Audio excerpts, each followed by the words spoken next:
welcome to another episode of Momentos and Voices. Today, I have the honor and the privilege to have Lauren Garcia from San Antonio Moms here with us today. Thank you so much for coming. Thanks for having me. I'm super excited to get to know you. Like I've said before in some of my other episodes, I don't really like to, if I don't know the person, obviously, like to really get to know them before the podcast so that the conversation is really genuine. And that's exactly what happened with us. We met a few minutes ago. And so I'm really excited to get to know you. I know we did try to We meet definitely each other. tried, yes. But, you know, having kids and Life. this and that, she just sent me a voice memo. Yeah. I was like, here, let's just try it this way, which honestly, the majority of my messages look like right now. With all of my mom friends, it's just voice memos.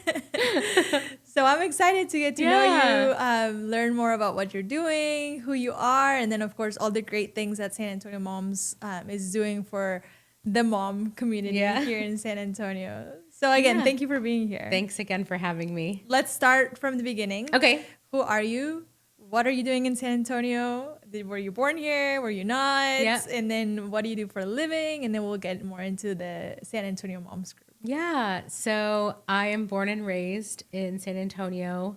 You know what's funny? I was thinking about this earlier is people always ask, like, where are you from? You know, say you're from San Antonio. Where's your family from San Antonio? My uncle just did a genealogy test. Okay. We found out that we were 18th generation San Antonian. Wow. So when I say I'm from San Antonio, you really are. I'm like, my roots are deep here. Somebody asked me the other day, where's your family at the Alamo? Like, I'm pretty sure they were there somewhere, you know, around here. Yeah. So I have deep roots here. I also, I went to school in Oklahoma, in Tulsa, Oklahoma. Okay. So lived there for a little while, and then lived in New York City with my husband for a little bit. And then, of course, those roots run deep. So we came to San Antonio. I currently, my day job is at HEB. I work in our Favor delivery department. I don't know if you can see my shoes, but I have my Favor shoes on. I just celebrated 7 years at Congratulations. HEB. I That's know. great. Wild. So they gave me these like customized fans. I love them. It's been really great. That's just a little bit about me. Just personally, I have one son. His name's Maverick. My husband, Trent. Shout out. We just are living our parent life out here in San Antonio. And we just found out that our kids go to the same school, I which know. is crazy. Yeah, it's so wild. So many kids go to that school. I just met somebody else the other day that their child is like a grade above us or whatever. But yeah, it's wild. Yeah. Well, I'm interested to know, what did you go to school for when you were in Tulsa, and why from San Antonio? Why did you decide to go there? So it was a private Christian school. Okay. And the church I was going to at the time, the pastor was a board member there, and my parents thought it would be a good opportunity for me since I wanted to kind of start, into the ministry. Okay. So my degree was like in half church music, half communication. Nice. So it wasn't like fully fledged out of what that degree was going to be. So that's why it's kind of half and half. Okay. But right out of school, I did church music at the church that I had grown up in for about 4 years. Here in San Antonio? Here in San Antonio, oh, yep. That's awesome. And then I kind of just went into, the sales route after I did that, which is also, communications. Sure. So I guess you can say I'm kind of using both sides of my degree. I still sing at church occasionally. At a different church now, but I'm still kind of using what I love to do because music is my passion and always has been. We didn't get to talk about that before we got on the air, but that's awesome. Yeah. Mm-hmm. So that's what I was gonna ask. When you say church music, were you directing? Were you singing? Were you playing? What exactly were you doing? So I started at that church right out of college as the college worship pastor. Okay. So I was leading, there was a head pastor, obviously, of the college group, and then I was doing the worship for them. Nice. And then the church has a school. So they had a praise band class. Cool. So I taught that for about 2 years. So I also have I was teaching, I guess, a background in teaching kids. So high school kids. Awesome. I know. So I did that for a little while. And then, just made the choice to kind of move to sales and kind of get out of the ministry and not really getting paid for it, just kind of doing it, volunteer out of my own time. You still fulfill that passion of yours. Exactly. Yeah. That's awesome. And then I'm also curious to know why New York City? That's a great question. A lot of people ask that. So my husband proposed to me there. Okay. We took our honeymoon there. Okay. We had our 2-year anniversary there too. So we were young. We didn't have kids. Why not just move there and see what happens? And that's literally what we did. I think it was 6 months or something. I was looking for jobs, just searching. Finally, one came about, and I was like, you know what? I have a job. Let's just go. And we had a house here in town, so we set it up for rent. So we had some sort of steady income. Sure. Because as you know, New York is super expensive. Yes. And when we did apply for the apartment, I was the only one that had a job. So my husband Trent did not have a job, but he actually moved up there without a job. He found a job while we were there. But our landlord was like, "Oh, I don't think you guys make enough money to afford this rent." But I was like, "We have this house, we have this passive income." And he was like, "Okay, that's good." So thank God we had that. We don't have that house anymore, but thank God we had the house at the time, to move up there. And we were living up there, living our best life. It was one of the most exciting and fun times of my life. I always tell anyone, if you're wanting to move to New York, do it. Just go. Just do it. I mean, look back later, you'll always wonder what if you don't do it. Just go. And how long were you there? About 1.5 years. Okay. Okay. And then you moved back to San Antonio. Yeah, we moved back to San Antonio. Okay. My sister had her first child. Okay. A boy. I don't know why I said daughter. And it was the first grandson, the first nephew, That's so awesome. we were like, let's be close to family. So we moved back to San Antonio after that. And backing up a little bit, how did you and your husband meet? At church, that church. Oh, yeah. Okay. I know. So he is an audio engineer, and he still is an audio engineer. So I was the worship leader at the college group, and he was my audio engineer, and it's that's so sweet. a romance novel. Yeah. That's awesome. Okay, so then you moved back, New York City, moved back to San Antonio, and what were you doing at that time? Were you still in sales? Yes. Okay. So before we moved to New York, I had made the transition from church to sales, or the ministry to sales. And I was just full blown salesperson. Okay.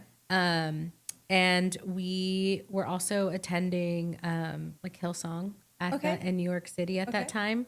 I know there's a little a scandal around that, but we were there during that time. Okay. And my husband was an audio engineer there, and I got to sing in the choir. So again, we still got to be a part of our passion while we lived there. Mm-hmm. Nice. Mm-hmm. So when you went from working in the church and then making the leap to sales, how was that transition for you? Was it hard? Was it something that you were ready for? How did that come about? I feel when you're in the ministry, you're constantly talking to people. You're always listening to people, trying to meet people where they're at. Sure. And I don't think that sales is any different. Okay. Because when you're trying to sell a product of something that you believe in and something that you think is going to be good for them, you kind of do the same thing. You talk to people, listen to what their pain points are and what they're wanting to accomplish. And if the product can fix it, then why not? Why not so I guess it kind of correlates with what I was doing, even though it was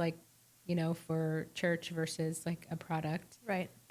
It was I think it was kind of an easy transition to me because I was just talking to people, and that's what I like to do. I like to talk to people. I like to love on people. I like to listen to people. Yeah. So the transition wasn't as hard as I thought it was going to be. That's good. Mm-hmm. I think you bring up a good point though, that you had to fall in love with the product. I'm sure you had to believe in the product in order to be able to sell it. Because if you're selling just to sell, I'm sure you can relate. If you're selling just to sell, it's not the same feeling. Exactly. It's if you're just selling just to sell, that's a horrible life. And not to plug my job, but favor's fantastic. Yeah, and I believe in the product, so it's been a fun job and easy to sell. And also, obviously, HEB is an easy sell to anybody. Great company, right? Yeah, a wonderful company. Exactly. I was just talking to somebody. Oh yeah, I have a friend that moved to Colorado not too long ago, Oh, and bless they your made soul. Yeah. they made a group of friends over there from Texas, and they told Oh. them, "Do you have the HEB blues yet? Because they don't have HEB over Oh. there." And so, You know what? When we lived in New York, that was the time that HEB did like ships to you, or they had a program where if you lived outside of Texas, they would ship products oh to you. wow, So I you didn't know could get it that. mailed to your house. So at the time, it's very expensive I'm to sure. ship to New York I'm from sure. HEB. But I got like all my HEB products. They wouldn't Aw. ship like bread or tortillas or Right, right, anything right, like right. that, but they got to ship a bunch of stuff That's that like, awesome. that I was able to use. So Yeah, I I just didn't thought it have was the so HEB funny. blues. Yeah. Exactly. Nice. So then when you decided to move back to San Antonio, was it right away that you started working for Favor, or was it? Okay, Yes, okay. right away. Okay. It was so I was interviewing for 2 jobs at that time, and Favor just felt, it's very Texas, it's very home.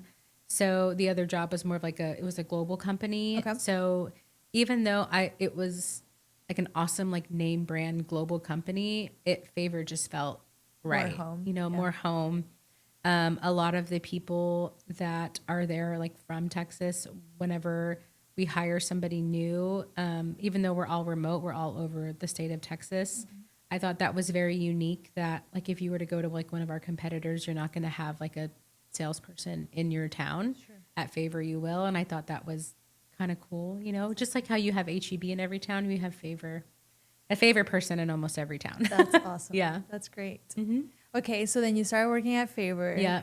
And then obviously you had your family here. Mm-hmm. It was coming back to your roots, coming back to your home life. Yeah. At what point did you decide to become a mom, or was it something that you all had planned? Was it unplanned? How did that come about? These are fantastic questions.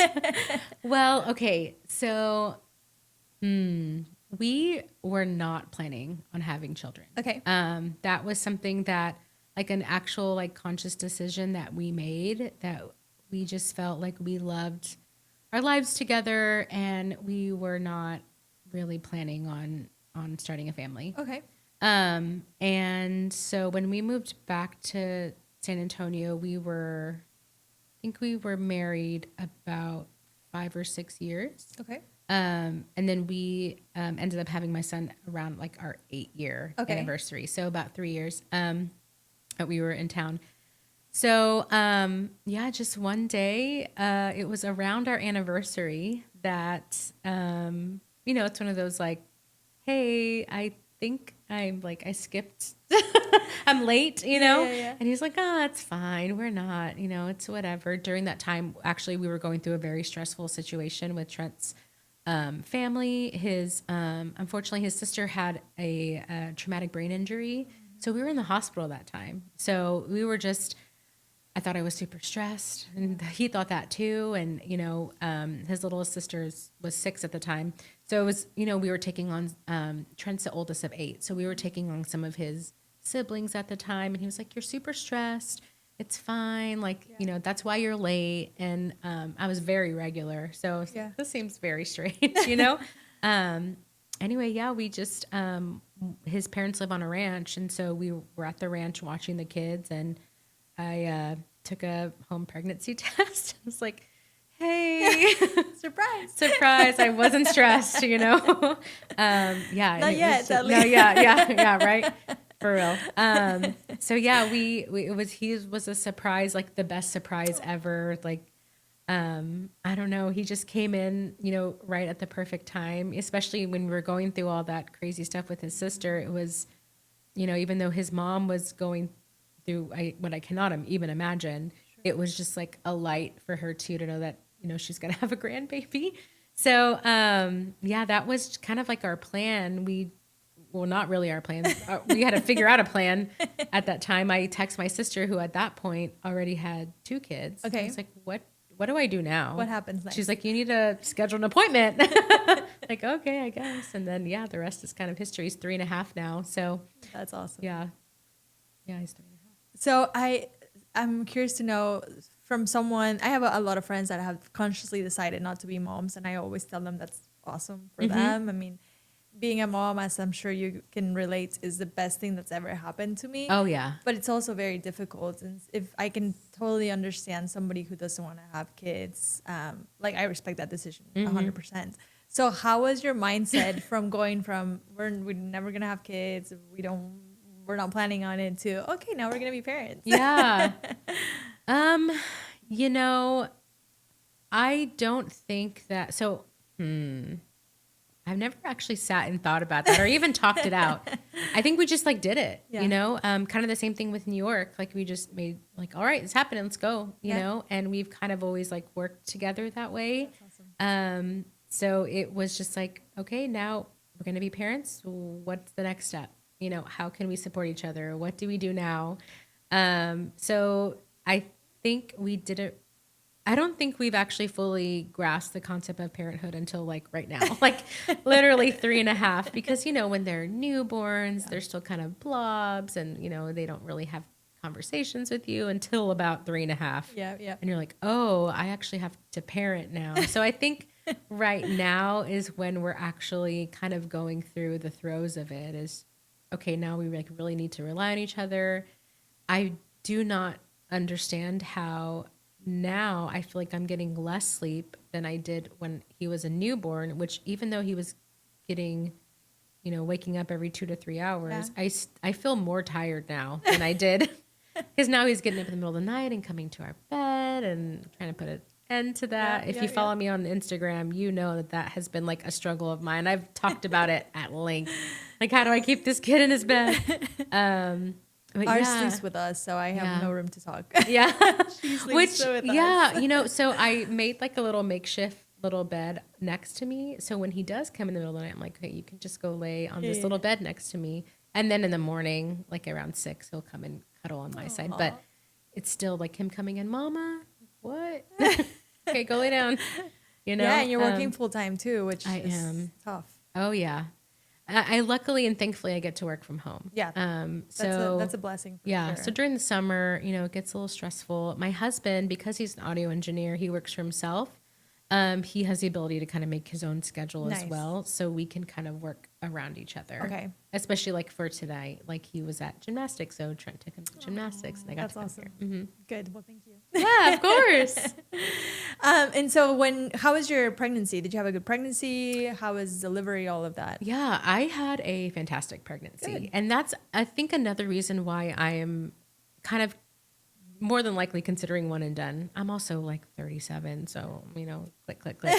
So, you know, he was perfect all the way through. I worked out my entire pregnancy. I was telling you earlier, I went to Orange Theory. Yeah. I went to Orange Theory like 3 to 4 times a week. Nice. You know, towards the end, when you have to get on the treadmill and people are like running, and I was at like 1.8, just kind of wobbling around, you know, on the treadmill. I was like, okay, now it's time. But I went up all the way until about 7 months at Orange Theory. Wow. And I think that That's impressive. That's I think awesome. it had a lot to do with like having a really great and not easy, but like a really good pregnancy. Yeah, a healthy pregnancy. Healthy pregnancy, good. Yeah. Was working out and just keeping my body moving and going. And he was also like a really chill baby as well. He wasn't colicky or anything, which I'm like, I don't want to jinx it. I don't want to ruin it. I want this to be my like beautiful, magical pregnancy and like most part. That's exactly how I feel. Yeah. Because you have a child the same age. I do. And I had a great pregnancy too. My delivery, I slept through my whole labor.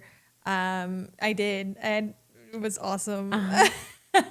That's and I didn't crazy. feel it. I mean, I felt the first contraction. I was like, nope, not doing this. Give me the epidural now. Same. I did the same thing. Did you have a C-section or was it natural? No, I had a natural birth. Yes. I tried so hard. I actually, I'll send it to you later, but I vlogged the whole thing. Oh, nice. I vlogged my entire like experience because I wanted to remember it too. Yeah. I just wanted to see like, okay, I really tried to do natural. My doctor, I'm going to shout her out. Is that okay? Yeah, Dr. Heather course. Cadell, you are an angel from heaven. I love you so much. She was just amazing and like kind of held me through the entire time. The furthest I got was like 4 centimeters. Okay. So she was going to induct me and what she did. But I was just there for so long. And then she was like, hey, listen, we can either wait for you to get to 10 and you might have to have an emergency C-section, or you can just have a C-section now. And I was kind of already mentally prepared to have a C-section. Yeah.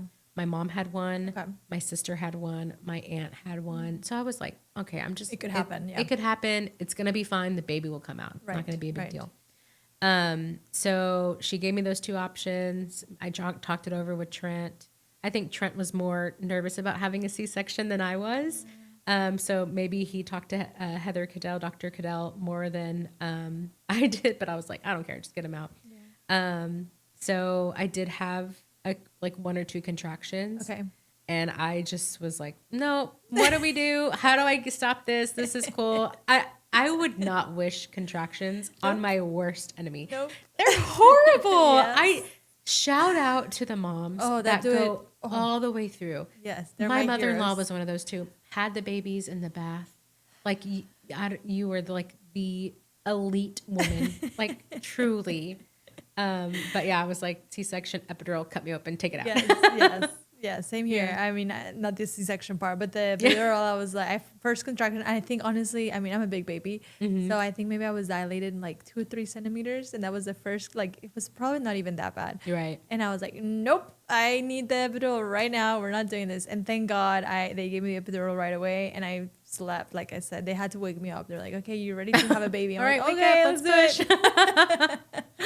Oh man, that's how it is sometimes. And then becoming a mom, how was that transition for you? I mean, at least for me, I know that I had baby blues really bad the first 2 weeks. And so it wasn't until one of my friends told me, you should take these vitamins. And I was like, why doesn't anybody tell you this? I would have felt better sooner. Yes. But how was that transition from going from, because y'all had been married for quite a while, right, into now being parents of this new little baby? It was very scary. So because I had a C-section, Trent slept next to Maverick like the first couple of days in his life, changed like his first like 40 diapers or something like that because I couldn't get up. Yeah. You know? And so when we came back, I don't know. I was just really scared to have Maverick on my side of the bed. So because he was already on Trent. So he slept on Trent's side of the bed for a little while. Okay. And Trent would like pick him up and like bring him to me, which maybe that's why we decided to do that, because I couldn't really get up and like move. I just had, surgery. So he slept with Trent on the first side of the bed, and then, or the first couple, I guess it was days or weeks. He'll probably correct me whenever he sees this. But yeah, he would get him up and then bring him over, and then I would feed him, and then I would give him back. But then when Trent was like, hey, he needs to be on your side of the bed now. Like, you're the mom. Like, I'm the mom, a little nerve wracking, but you just start to get in a groove and you start to figure it out. And some of the things that nobody told me, which if you are pregnant or thinking about being pregnant, here's some things that no one told me. I had mommy tendonitis, which I don't know if you've heard about this. So it's like a major pain in your thumbs, because I guess you're moving your hands kind of like this a lot. And so it's like a sharp pain all the way up until like right here. I went to like chiropractors, shout out Essence Chiropractic. And she just like really helped me like get back to normal. But it was like 6 weeks of just pain, while having a newborn, which is super fun, So that, no one told me about night sweats. I don't know if you experienced that. Whew. Yeah. You like wake up in the middle of the night just drenched in sweat. Like, what is this? And I had to reach out to my my OB, and she was like, sometimes, your estrogen level's real low and it's like you're going to go through menopause. That's what it feels like. Oh my gosh, no one told me that one. Yep. And then no one told me how long you're just going to like bleed, for like 12 weeks is a possibility. So that was like my experience postpartum. So I don't know if I even had time. Like I said, now is when I'm actually like, okay, now that I'm settled and I feel a little more myself. Yeah. Now is the time I'm actually like processing like parenthood, because I feel like I was just like fight or flight or, major anxiety at that time. But yeah, that was quite the transition, is figuring out what's going on in my body, and then also trying to figure out this little tiny baby, also trying to connect with my husband. It's a lot. It's a lot. It is a lot. Yeah. It's life-changing for sure. Oh, yeah. Best thing ever, again, yeah. but life-changing. Your life goes like this, and then it like just goes, back. Or like whoa. Yeah. It's just, you think your life is going one way, and then it just explodes, and then there's dots everywhere. Yep. That's I agree, like. 100%. Yeah. And so then tell me, how did you get involved with San Antonio Moms, or how did that start? Yeah. And what is it exactly? I mean, going through being a mom now, you've embraced the title, now you're full on mom. Yes. How does this connect with the work that you're doing through San Antonio Moms? Yeah. Okay. So the Local Moms Network is kind of like a larger network in the United States. Okay. So it started in the Northeast. I don't exactly know where, but it just kind of exploded to like, someone called it today like little franchises. Okay. So they have like little franchises all over the country. Nice. So there's like a Cleveland Moms Network. There's a North Houston Moms Network. There's a Hill Country Moms Network, and Austin Moms Network. So my boss from my day job at HB, she works at she does Katie Moms Network in Houston. Oh, okay. So she has been doing that since like 2018. Okay. And I just have like seen her just thrive and really love it. Yeah. And so about a year and a half ago, Okay. I talked to her about it. And she kind of like, I was going to do it with my sister. Okay. And, my sister and I used to have a podcast, like I told you, yes. It wasn't a good fit for the both of us at that time, a year and a half ago. I was kind of bummed, and I was like, oh, it's fine. We'll figure something out. Maybe we can do our own thing. And then I don't know. I think it might have been where I just kind of, like I mentioned, kind of got back to like feeling my own self recently, that I reached out to my boss again, and I was like, hey, since no one's running San Antonio Moms Network, because it was still a page and it was still a website, and it still had its own kind of like little nobody life. Nobody was fully running it full time. Okay. Since like 2003 or something like that. Yeah. So there was nobody running it. Okay. And so I reached out to her, and I was like, I kind of want to like start this like franchise up. I'm going to do it by myself. My sister can help if she wants to, but I just kind of want to get it going. And she was like, okay. So it's a lot of work. I didn't expect it to be a lot of work. And but what I like most about the Local Moms Network in general is that it started as this page, like a website, where moms can go for resources. Okay. So if you go to sanantoniomomsnetwork.com, you'll see there's a resource page for like restaurants with playgrounds. You'll see there's a resource page for local dentists, like pediatric dentists. There's a resource page for outdoor play, indoor play. And these aren't like people that are like sponsoring me or anything. Like it's literally just a straight resource page. Places that you go to that you like and that you recommend. Yeah. Nice. Not even places that I've been to, like just places that have a playground. Because there's places in Bernie that I don't really go to or frequent often, but I know there's a playground, and I want a mom who lives out there to know that there is a place for them. There's also a resource page for like schools. There's resource pages for doctors. Just, things that are there for a mom to go, especially if she's a new mom, that she can go and like resource, just a central place to go. Nice. The good thing is I do have like deals and discounts for moms too that is there. I try to blog as much as I can. I do this thing called Meet a Mom, which is really cool. So I interview like a mom, a local business, monthly, list that there. And then I also have a calendar of like events. Nice.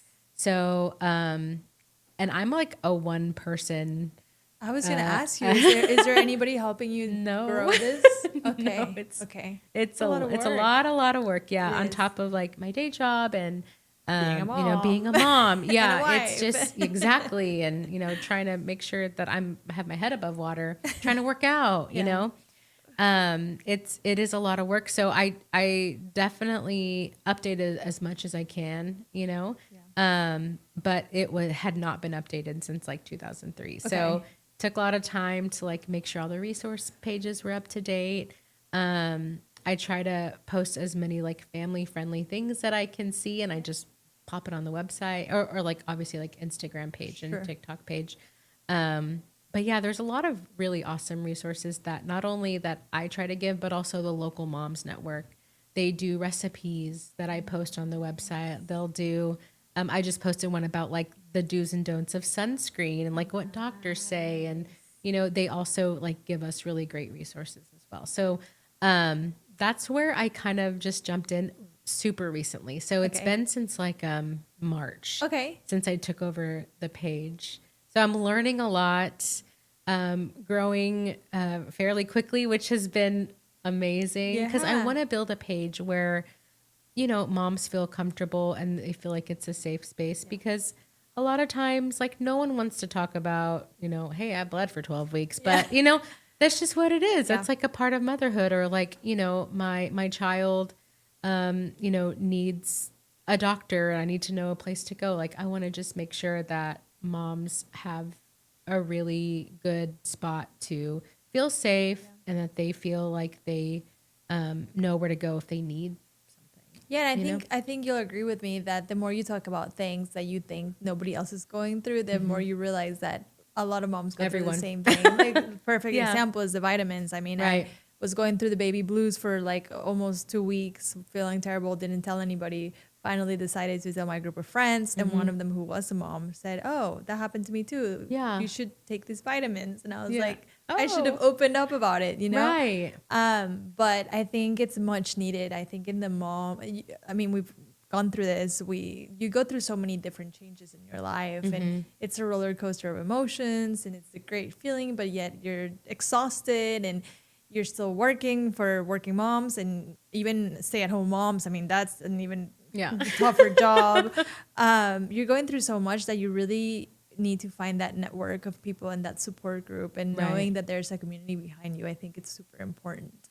Yeah. Have you found that since you started this and since you've been kind of within the group, the need for something like this is big, and what's mom's reactions when they hear about this? Yeah, well, I feel like San Antonio is very blessed to have a lot of mom like content creators, a lot of mom bloggers. Yeah. There's something for everybody. And I think that like first of all, like I feel like I found like a little community with some of them, like the other mom content creators, and kind of understand like what they're going through, and and then also like creating a community within like my own little community, because my content is gonna be different from another mom blogger's content. I encourage everybody to follow every single mom content creator that you can, because some of them like that's like their full-time job, right? And they like have built their own communities too, and you can talk to them about different things that their community is going through, and vice versa. So did that answer your question? Yeah. Okay, okay, absolutely. good. And I think it's great. You also bring something up that I always tell people, I think when you're in this world of podcasting or influencers, some people might say like, there's so much competition out there, but really, I mean, the sun shines for everybody, and we're here to support each other. I love that you mentioned that other content creator moms, y'all have like your own little group. Yeah. Because that's what it's all about. It's about supporting each other, telling you, this worked for me, but this didn't work for me. And I mean, I think that's the beauty of it, that everybody can shine, everybody can have different content. And sometimes even the same content reaches people in a different way. Right. The more you have, the better for the everybody. more information you'll get. Yeah. You'll get a lot of information from different people. What would you say has been the biggest challenge or the biggest change for you as a pretty new mom? I mean, your son's only 3, right? Yeah. So what would you say has been the biggest adjustment maybe for you? I think figuring out, there's 2 things. I wore the shirt today called Tire Mom. I Been would, there. oh my gosh, I would, before having kids, I would sleep until like 10:30, 11 a.m. I would like, oh my gosh, I would go to bed at like 2 in the morning. Like I am a night owl. Like, That oh was my me. gosh. That was me. Yes. Like that is just, that's my favorite thing is sleep.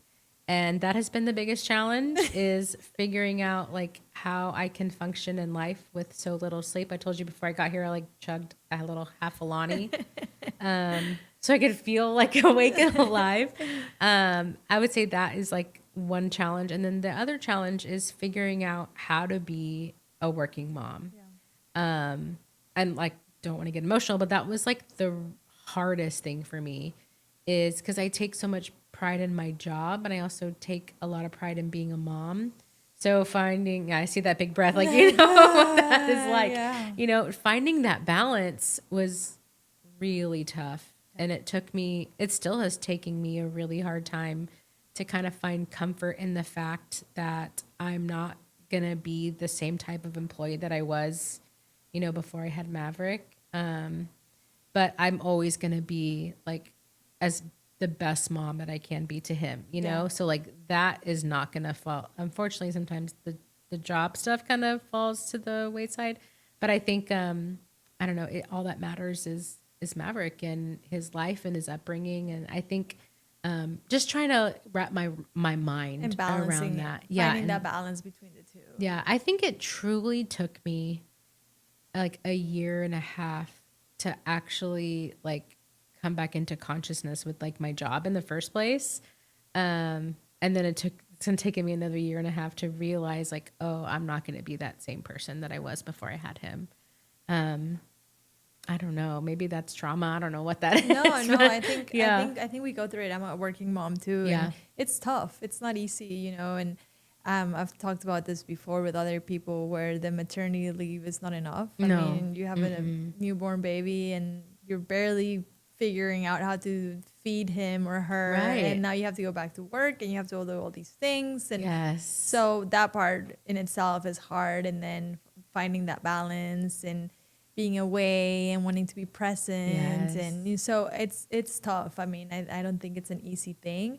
Another thing that I've always talked to, specifically with working moms, is finding that, or try not to feel guilty about being a working mom, because, you know, I mean, perfect example again, the podcast. I do it because it's a passion. I love it, but that guilt is there. You know, like, oh, I should be maybe home with my daughter in the afternoon, and but I think finding that balance, and gone through therapy about it. And yeah, same. It's really about showing your daughter, your son in your case, that it's okay to have your passions, and it's okay to still be the person that you were before having a baby. Now you have an even more exciting life, and you get to show that baby, or that little girl, that little boy, that you can be both, and that you can succeed at both. But it's hard. I mean, it's taken a lot of therapy for me to express it this way. Yeah. You know? No, I understand. So it's so funny that you mentioned that. Is we started to kind of give Maverick like little coins. He's like a little piggy bank for chores. He does. And so him getting the concept of, oh, I'm like vacuuming my room or the kitchen. I get a coin I can put, and now I can go to, he says, I want to go to H-E-B and get M&Ms. Like that's like what he wants to do with his money. And so today even he goes, Mama, why are you going to work? And I'm like, well, I got to go get some coins, you know?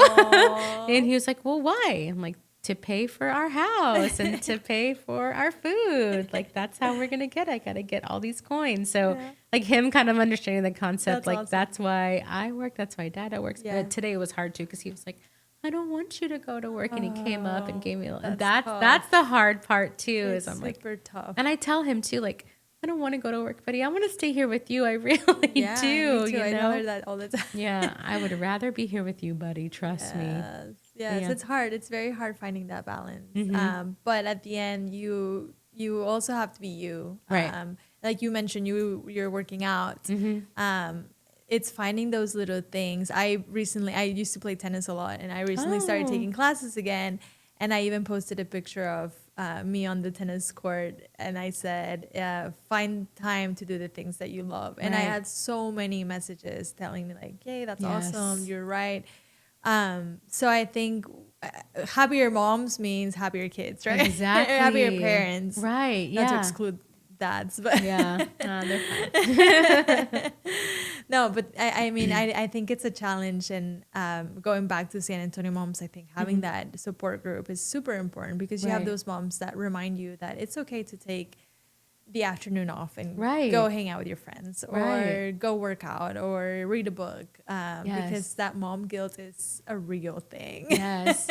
And I mean, not only that too, I also try to share like the silly stuff that goes on. Like sometimes kids are just like so silly, you know, and like if they have like a fever and they just are acting like nuts, you're like, is any other mom like seeing this? Like, why do our kids do this? And so we can like talk about that and like banter with that too, and compare and contrast. Exactly. Yeah. Like, is this normal? Somebody help me. Actually recently it kind of is bringing this back to that is, my son, unfortunately, and thank God he'll grow out of this, he gets those febrile seizures. Oh, no. And so Baby. I know it's horrible. So like once that happened, reaching out to the community and just like hearing so many like parents respond back to you saying like, it's okay. Yeah, this happens to my, and I was surprised about how many people reached out to me in my like, in my circle. That's like, you know, I know someone whose kids do this. My kid, I went through this way, yada, yada. And just seeing that, it's again, something that nobody talks about for some reason. Like that's crazy to me too. But, creating that community and having that, support, I guess too, is also super helpful as well. And, I'm really glad that I kind of took on this page, because I'm like finding all these people too, and all these resources as well that, you know, I can learn from also. You can share them with everybody.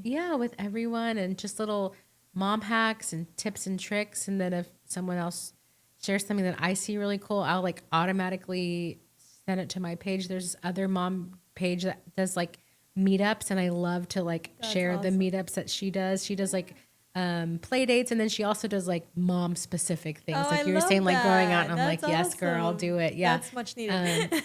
And I am not an event planner. Like, unfortunately, I have the idea, but I cannot like follow through sometimes. So like going back to there's always